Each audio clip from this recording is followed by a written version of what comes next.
3. A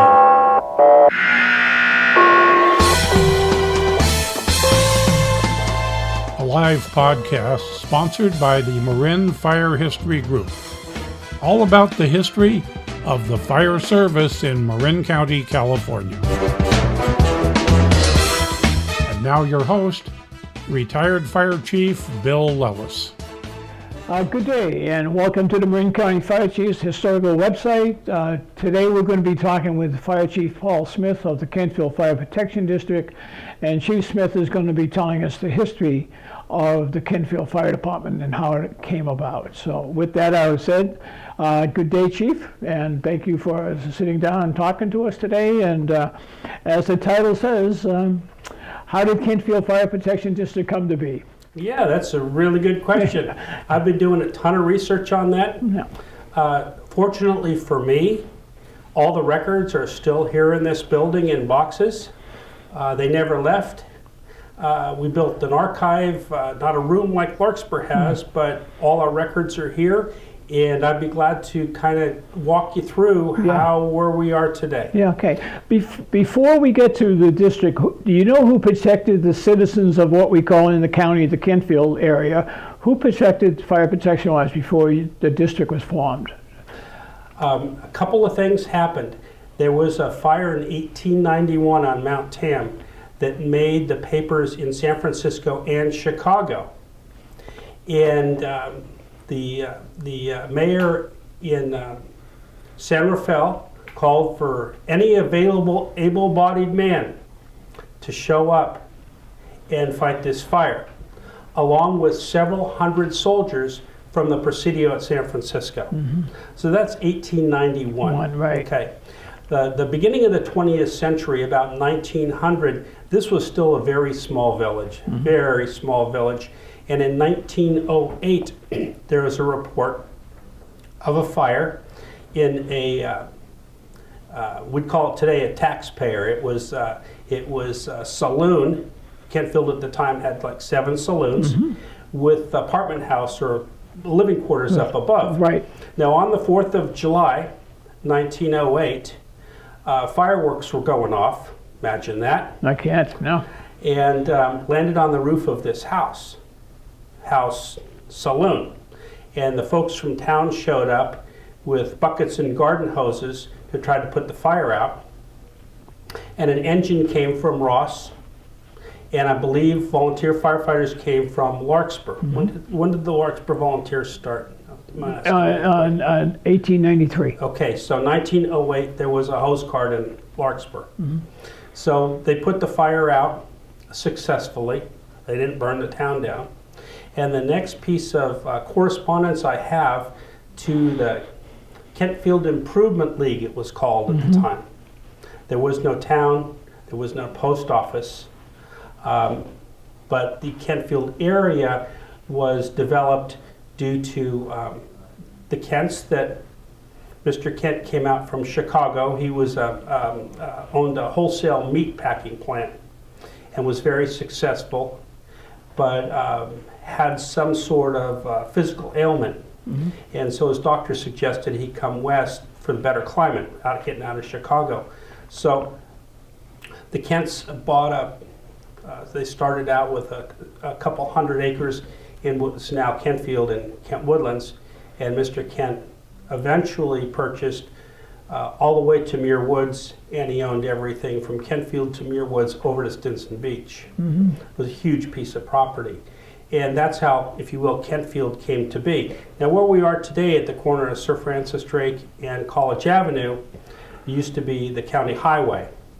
County highway came up from Magnolia and out towards San Anselmo heading west. It would be the road you take to Southern California. I mean, 101 is now 101. Yeah, basically, 101 obviously wasn't there, and we were on the county highway, and they called it Kentfield Corners. Now, the big doings in Kentfield was the Ross Landing, which is right across the street from where the fire station is today. I believe there's a self-storage units down there now, but before the creek was much deeper. And much wider. Before they put the concrete channel in, they had a natural flowing navigable waterway Right. that went all the way out to the bay, Yeah. and that was what they call Ross Landing. Mm-hmm. So, to bring us back to 1908,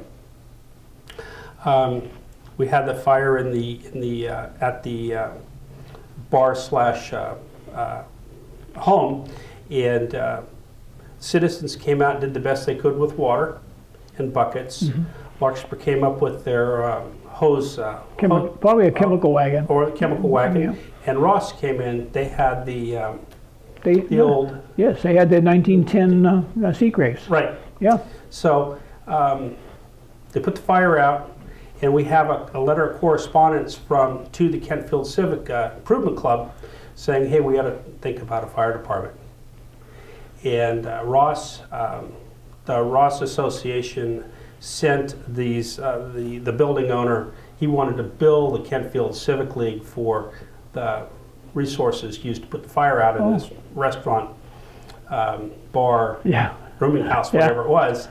And the city fathers got together and said, hey, maybe we ought to do something about it. Well, no action from 1908 to about 1920. That went dormant. Right. They never formed a fire district, never formed a fire association, they didn't have any volunteers until about 1920. And in 1920,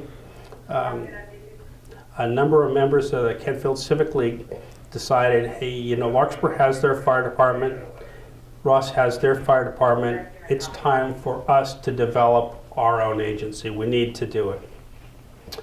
Number of reasons, there are a number of calls for service, and at that time, there was no county fire department as we know it today. Right. The Mount Tamalpais Fire district. Fire District was very Spread out. Yep, and they were mostly concerned with, if you would, forest fires. Yes. We know it today. Right. The structure fire and protecting a town was not their forte. Right. So, the city fathers got together and they asked the Marin County Board of Supervisors in 1920 to appoint 3 fire commissioners. And in November of 1920, the Board of Supes appointed 3 gentlemen, 3 residents here in Kentfield. Hecker, Ackman, and Neal were their names, on a fire committee, as fire commissioners, Right. sworn in, you know, as members of this new agency. Right. So the next year, in March of 1921, the Board of Fire Commissioners put on the local ballot whether or not to tax the citizens of this new fire district for fire protection at 50 cents a lot. 50 cents a lot a year. Wow. Now the first year, 1920, they wanted $1 a lot. And after a year, for the next 5 years, it'd be 50 cents a lot. So in March of 21, they had a ballot, and it was the balloting was done at a local grocery store, and I have the ballot here, and the very first 2 names on the sign-in sheet for the citizens of the town were Mr. and Mrs. Kent. So we have their signatures along with the other almost 100 people that voted that day. And at the end of the day, typical of today, 105 people voted for the tax, and 2 people voted nay. So the measure passed, Right. and the fire district received authorization to collect funds. And in 1922, they went into service. They had their first calls. That being said, in 1921, the year the measure was passed, they purchased from a local real estate firm. His name was Lewis, and he had a real estate office right on the corner of Maple and what is now Maple and Sir Francis Drake, Maple on the county road back then. Right. And he had made his money selling lots in Kentfield and moved back to Texas. So he had this building right here on the corner that was, for all intents and purposes, abandoned building, office building. Right.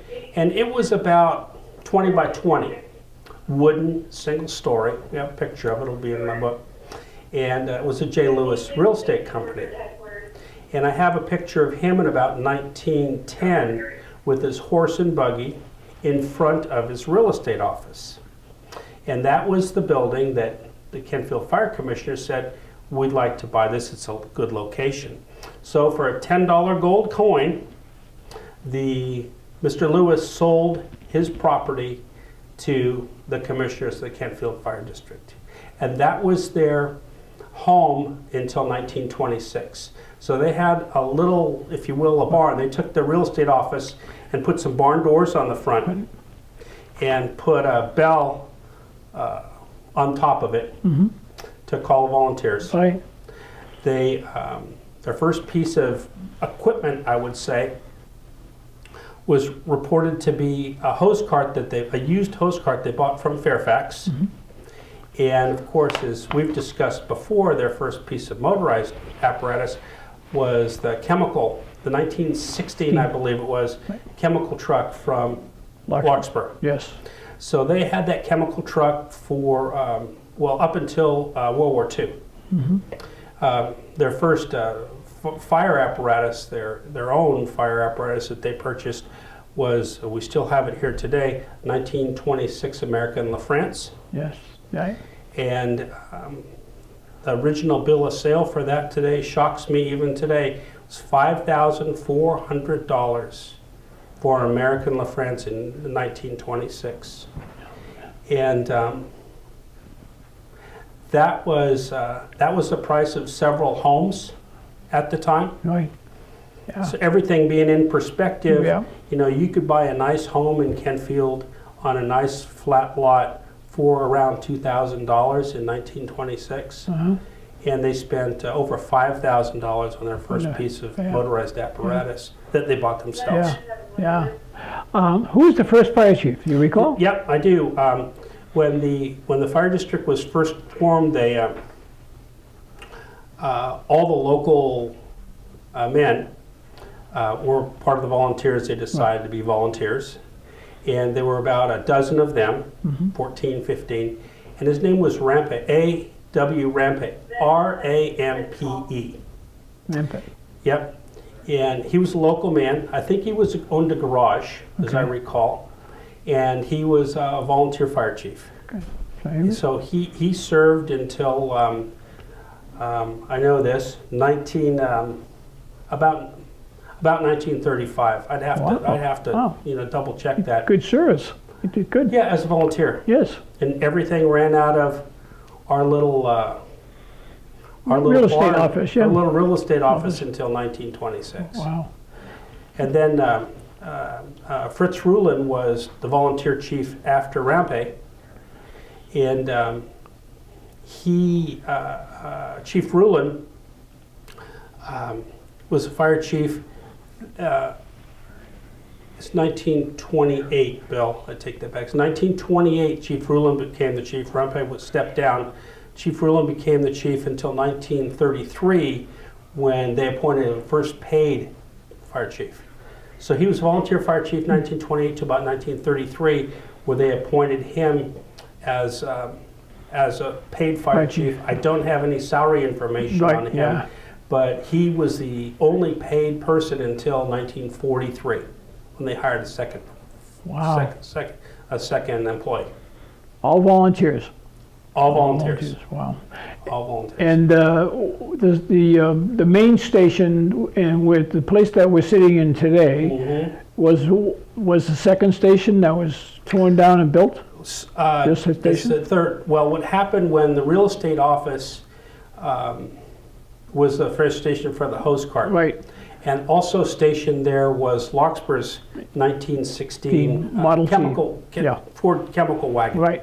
Well, when the 26 LaFrance came into play, they needed a bigger building. So in 1926, for $3,400, for construction costs and about $378 in architect fees, they built a modern 2-story fire station, which was on the same property the real estate office was. Now, when they built the fire station, they had extra space, if you will, downstairs on the street side, and that was the first branch of the Marin County Free Library space back in the 1920s. Okay. So I know Larkspur had a library back in the day. Right. And the next, if you will, going up the line heading west, the Kentfield Fire District leased a bottom office space, if you will, probably about 10 by 10, to the Marin County Free Library. Okay. And it was open several days a week. And I believe the rental fee to the County of Marin was $25 a year. So for $25 a year, Kentfield had its own library in the firehouse building. Okay. And that building stood until 1968. And in the mid-60s, and you'll probably remember this, Sir Francis Drake Boulevard, what they called it the county road back then, was one lane each direction. Yes, yeah. All the way from the Green Bray Y, Yes. all the way through. Right. So in order to accommodate 2 lanes heading west and 2 lanes heading east, the fire station was built right on the county road. And they had to move everything back 20, 30, 40 feet. Right. So part of the negotiation with the County of Marin and Public Works was us, not the fire station, but the rest of the properties on Sir Francis Drake, either take away some of their frontage or move or destroy the homes. So the Sir Francis Drake changed radically in the late 1960s, and if we take a look down Sir Francis Drake right on the boulevard today, heading towards Highway 101, you'll notice a lot of apartment houses on the north side of Sir Francis Drake. And those all went in post improvement of Sir Francis Drake Boulevard. When I came to Marin County in 1958 and went to go into the College of Marin, it was a 2-lane road, a wooden bridge at the Green Bray interchange, and a beautiful 2-lane road to the college. And that's what's happened. Remember that, and I remember that construction. So continue. So when they got to this intersection, what happens? When they got to this intersection, the county had negotiations with the Kentfield Fire District and gave them a land exchange, because on this site was Richfield Station from about middle of the current firehouse property, heading east towards the apartment house, where the apartment house is, the Richfield Station there. So that moved, all that got adjusted. The fire district traded the county land, swapped to, what did we move? Less than 100 feet east, and back about 40 feet, back away from the intersection about 40 feet. Right. And Chief Camp was the fire chief at that time. Right.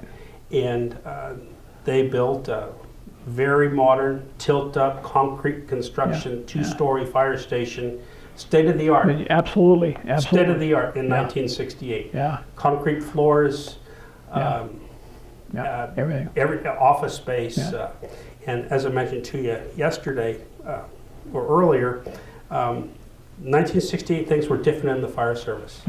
We had a dormitory for the men, Men, no women. the men, and they were all open dorms, and we had 1 restroom, and the restroom had 2 toilets and 2 showers. So when women joined Kentfield Fire Department, as probably in late 70s, early 80s, we had interesting situations, knock and lock, Yes, that's right. and we had female admin staff at the time, and 1 bathroom. Things were interesting. Things could be interesting. Handicapped was this flight of stairs. There was none of that. Of course, was code. Which was interesting for me looking back in 1968. This building was fully sprinkled. Yeah. So Yeah. there's things like the innovations that Yeah. that come along. Yeah. This building was the envy of the fire service in Marin County. It was a beautiful Yeah, building. beautiful. Still is a beautiful, but building. still architecturally it looks beautiful from the outside. At night, lit up, it's great. It's great. Yeah. It's great. So it's a great spot to work out Yeah. of. I had the major impact, I would say, we both agree, is the traffic is just it's incredible. It's incredible. Yeah. It's gone up 2, 6, 8, 10-fold, whatever. Yeah. At this intersection. Yeah. But I want to say we're out of the flood zone.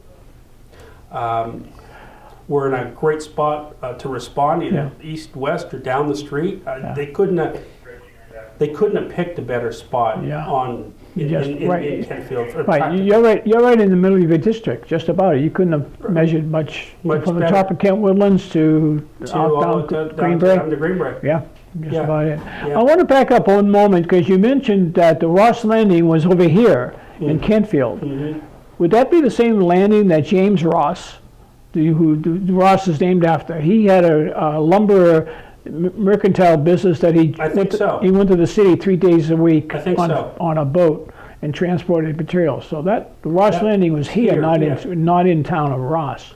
No, I recently went to a map event at the Kent Library, Antique Kent Library, I think, Murray County Library. Adeline Kent, historical room. Yeah. Yeah. And they did a thing on the maps, presentation on the maps of Marin County. Right. Fascinating. Dewey Livingston was part of that group.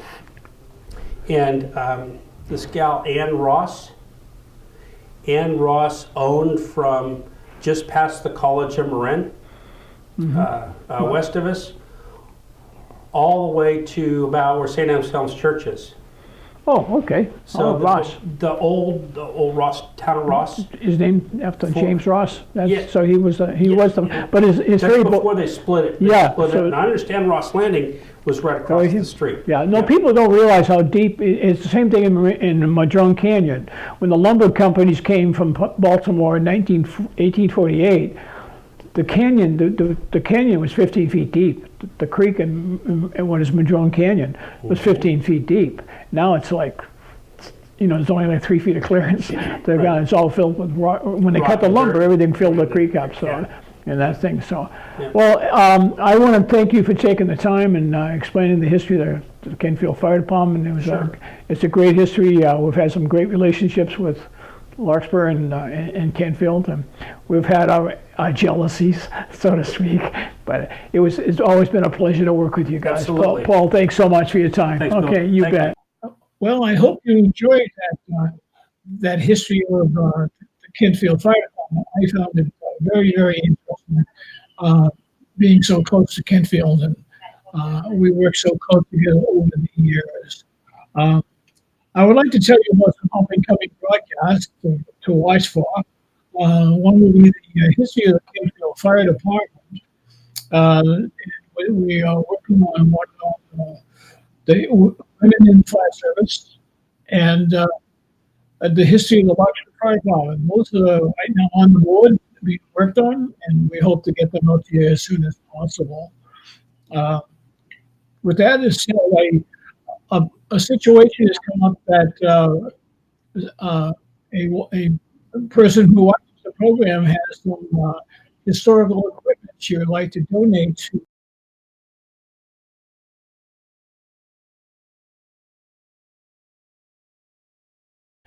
Good day, and welcome to the Marin County Fire Chief's historical website. Today we're going to be talking with Fire Chief Paul Smith of the Kentfield Fire Protection District, and Chief Smith is going to be telling us the history of the Kentfield Fire Department and how it came.